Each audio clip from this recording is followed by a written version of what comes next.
Hi, my name is Melissa Hesselmeyer and I am a librarian at Lone Star College, Montgomery. In this video, I'll be covering starting the research process, resources for your research, developing a search strategy, basic database searching, and how to get help. I'll then demonstrate a few of the databases I recommend starting with for your research assignment. One of the hardest parts with the research assignment is how to start. Luckily, there are several solutions which I'll call research launchpads. Reference resources, the engineering resource guide, and librarians are all great places to start. After choosing a potential topic, the first thing you will want to do is start gathering some background information on that topic. Using a search engine to gather general information on a topic and build your knowledge base is okay and can be encouraged, but Google is not appropriate for finding credible, authoritative information for research purposes. Although search engines like Google are okay to use when you start building your knowledge on a topic, you do not want to use them to find credible resources. Search engines often yield tons of results that are not well organized. The first page of results often includes ads, YouTube videos, news articles, etc. The internet is also filled with misinformation as it is very easy to create a website and write whatever you want. You can avoid having to sift through all of that to find quality scholarly resources by using Lone Star College's research databases. I often have students ask me what exactly is a scholarly publication. Scholarly publications are written works that have been through a rigorous process of peer review. Experts in the subject matter review the work for quality and determine if it is deserving or undeserving of publishing. When experts review the work, they are looking at authority, relevance, currency, and a sound methodology of the work. Now that we have discussed how to start the research process and what scholarly publications are, let's take a look at the types of resources you should utilize for your research. Resources come in different types and different formats. Resources can consist of books and ebooks, articles, and websites. Ebooks and books can be considered scholarly or non-scholarly. One of the ways to tell if a book is scholarly is by looking into who published the book. A lot of university press publishers, such as Oxford University Press, are scholarly because they have gone through a rigorous publishing process and have been extensively reviewed. Articles can also be scholarly or non-scholarly. Non-scholarly articles are often written to inform or entertain the public. Think of magazines and newspaper articles. The language used in non-scholarly articles will be informal, and you will often find advertisements in the middle of the pages. Scholarly articles are meant for professors, students, and researchers within the field. Their purpose is to present research findings. Scholarly articles are what your professors will primarily want you to use as your sources in college. Websites are never scholarly. Websites can inform you about public opinions and public information for your topic. Misinformation and fake news run rampant on the internet, therefore it is important for you to carefully evaluate resources on websites. Now that we've identified the types of resources we should be focusing on, you will need to come up with a strategy for searching in the databases. Let's say that I'm interested in learning more about the electrical engineering discipline. From my topic, I will take a three-step approach to developing my search strategy. The first step is to identify keywords associated with my topic that I can then use to search the databases. When identifying keywords, in this case, I will start with my research topic. In other classes, you will start with a research question that you would like to answer and focus on the main concepts of that research question to identify keywords. As you are beginning the process, you will want to access reference resources such as encyclopedias and dictionaries. They can help you gather background information and keywords you can use to plug into the databases.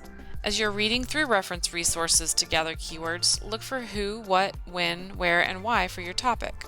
Another place to look for keywords is looking at the subject terms for a journal article. You can find them in the record for the article. These subject terms offer more controlled vocabulary that is friendly to the database. Many times when you select a topic, it will begin very broadly, such as the topic engineering. I can go many different directions with this topic. As a researcher, I'll begin to read through reference resources to gather background information to help me narrow my scope. As I read through encyclopedias, dictionaries, and journal articles to gather keywords, I will come across additional related terms, such as the electrical engineering discipline. After further reading, I might come across a narrowed scope of NFPA 70, which refers to the National Electrical Code. This is an example of defining your scope. You start with a broad topic, and then you narrow it down. The last step in developing a search strategy is to take the keywords I've identified, select the best terms, and then connect them with Boolean operators. Boolean operators consist of and, or, and not. Let's start with and. When we use and between two keywords, it tells the database to bring back results that include all search terms in the record. This narrows our search results. Or is most often used between synonyms. For example, I may be focusing my research on electrical engineering, but some research may refer to it as electronics engineering. I would want to consider other words that describe my keyword and use or between the terms to make sure that I'm getting all of the research that is covering that particular topic. Or will expand our search results. Not is the last of the Boolean operators, and it is used to exclude keywords from our search results. We can use this if we have enough research on that particular topic, or we want to focus our research more. In this example, we want articles on engineering, but not mechanical engineering. Not narrows our search results. Another database search trick is something called phrase searching. Placing quotation marks around phrases tells that database to bring back results where the words inside the quotation marks are found together. Now that we understand how to start searching the databases and locating resources for our assignment, it is important to come up with a method of organizing your research. Here are a few suggestions. Email. You can create folders in your email and label them by class. You can then sign into your email and select the class folder to view the article. Google folders. If you have a Gmail, then you have access to your G Drive. In your G Drive, you can create folders and upload the PDF of your article. When you use this method of organization, you would be able to access your articles 24/7 from your device. Desktop folders. You can create folders on your desktop and put the PDF of your article in the folder. Folders. If you like to have physical articles in your hand, you can print the physical article and put it in folders. You can highlight and make notes on the article. Think of which method of organization would work best for you. As you're researching your topic, I have some recommended resources for you.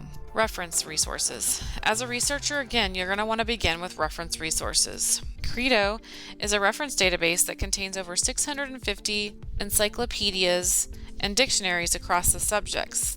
This would be a great place to start gathering background information and keywords for your topic. Another good reference database for your assignment is Gale and Context Science. Books. For books, I recommend the library catalog or ebook databases such as EBSCO eBook Collection or eBook Central. In these databases, you'll find thousands of ebooks you can access. Journal articles. When searching for journal articles, I recommend you start with SciTech Premium and Academic Search Complete. Now let's get some practice in the research databases. I'm going to show you a few of our science and technology databases. To get to our research databases from lonestar.edu, I will click on Libraries in the top bar. This will take you to the home page for the LSCS libraries. In the Start Your Research section of the home page, the databases can be accessed from the Find Articles tab. Our databases are grouped by subject, meaning that under each subject we have listed databases that search for resources in that subject or discipline. Because this is an engineering class, I will check out the databases in the Science and Technology grouping. First, you will notice that we've categorized our databases even further by type. Because we are starting our research and learning a little bit more about our topic, we're going to go ahead and select the Reference and Background section. I will go ahead and select the Credo Reference Database. There are two ways to get access to the databases from home. You can either use your library barcode number, which is located on the back of your student ID card, or you can use your My Lone Star credentials to gain access. Let's start looking for background information on our topic and pick out possible keywords to use. Credo is a reference database that provides resources over a variety of different subjects. In the search bar, I'm going to go ahead and enter engineering.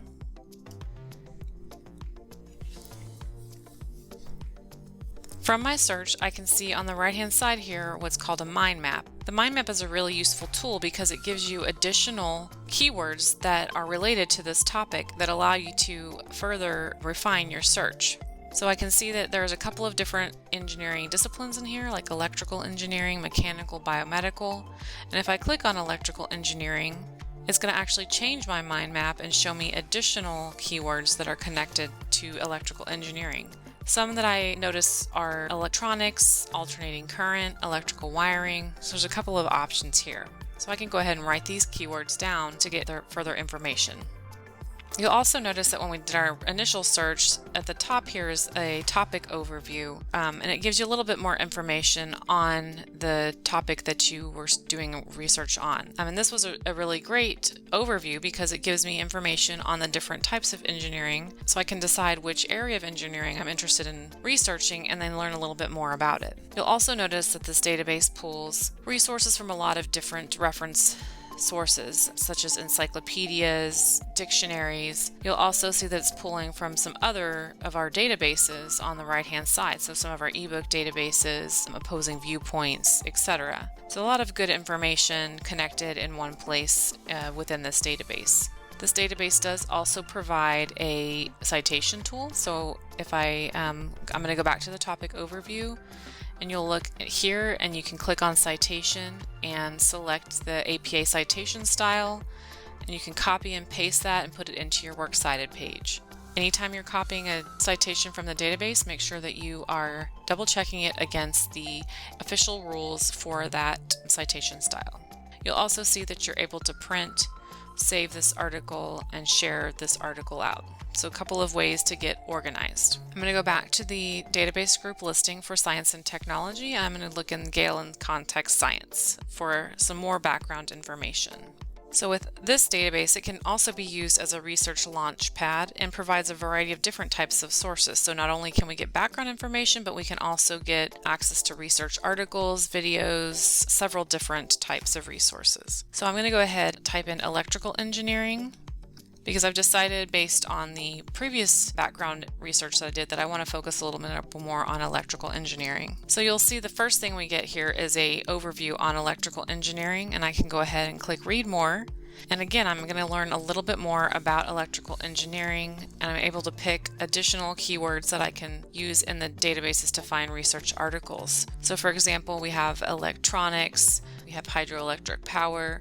So there's several different keywords I can choose to use, and so I can learn more information about this subject. This database as well has a citation tool built in, so if I scroll down to the bottom, you'll see that it has 3 different citation styles, so I can click on APA 7th edition, copy this, and put it into my reference page. You'll also see that you're able to save this article directly to your Google Drive or to your OneDrive. You can email and print and download, so several different things that you can use this database for. So now that we've identified some keywords from the 2 different databases, background databases that we looked at, I'm going to go back into the grouping and I want to click on articles because I want to start looking for research articles. So let's start with Academic Search Complete. This is our most comprehensive database, and it does cover a wide variety of different subjects. So it is a database that you'll often see listed for a lot of our different subjects. So with this database, I can take the keywords that I've identified for my background research, and I can enter them into the search bar here using Boolean operators. I can also use the advanced search option, which you'll notice will actually add the Boolean operators in for you. You're able to select the and, or, and not. So I'm going to go ahead and type in electrical engineering and electric currents. I'm going to go ahead and limit from this page. I want to see full text articles and scholarly peer reviewed, and I'm going to click search. So if you did not enter full text and scholarly peer reviewed on the advanced search, you are able to add that in your refining results side of the page down here. You'll also notice there's several other ways that we can refine our results. We can do it by publication date. So since we're looking at some science related research, I'm going to go ahead and look at the last 5 years worth of research on this in this area, so I can get the most current up to date. And you'll see that that does narrow our search results down. So I'm going to go ahead and select this title right here. I'm going to click on the title. And when I come to the record, you'll see that we actually get an abstract here. And this is very useful because it kind of gives you a little bit a brief picture of what the article is about. You'll also be able to pull additional keywords from the subject terms, as we mentioned in the earlier portion of this session. So if this looks like if this is a good article and it's getting you some of the information that you're looking for, go ahead and take some of these other keywords and use them to do additional searches in the database. So if we decide that this article is something that we want to use, you can access the HTML full text of the article, or you can also download the PDF. You'll notice on the right that we can actually export this to our Google Drive. We can create folders within this database and save our research there. We can print and email and export. So there's a lot of different tools that we can use to manage our search results. Again, we have a citation tool built in as well for this database. And so I'm going to go ahead and scroll to APA. And again, we'll highlight, copy and paste, and put that on our reference page and double check against reputable sources.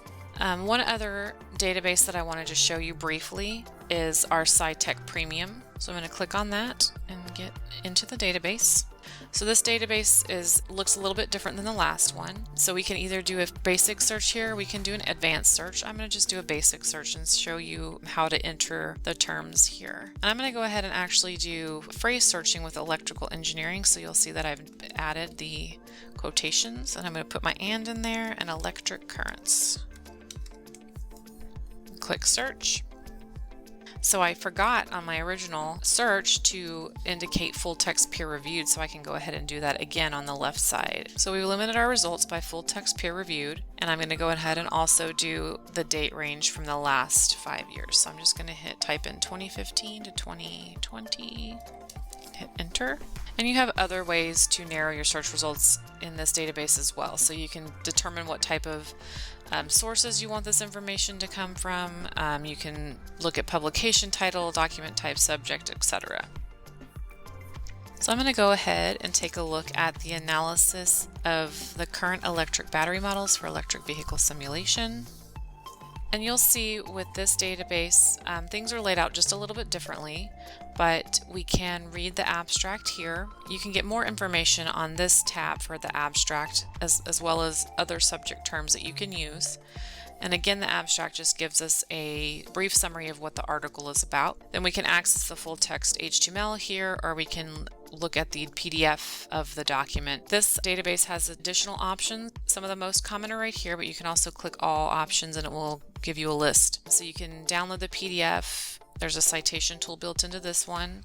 You can email or print. Those are pretty common choices. You can also save to your Google Drive or your Microsoft OneDrive from here. So just some other options for you to interact with your research. This was just an example of a few different databases that I recommend. You will often need to search multiple databases to find the information you need. If you are having trouble selecting databases for your topic or navigating within that database, or even more generally finding resources, the librarians are here to help you.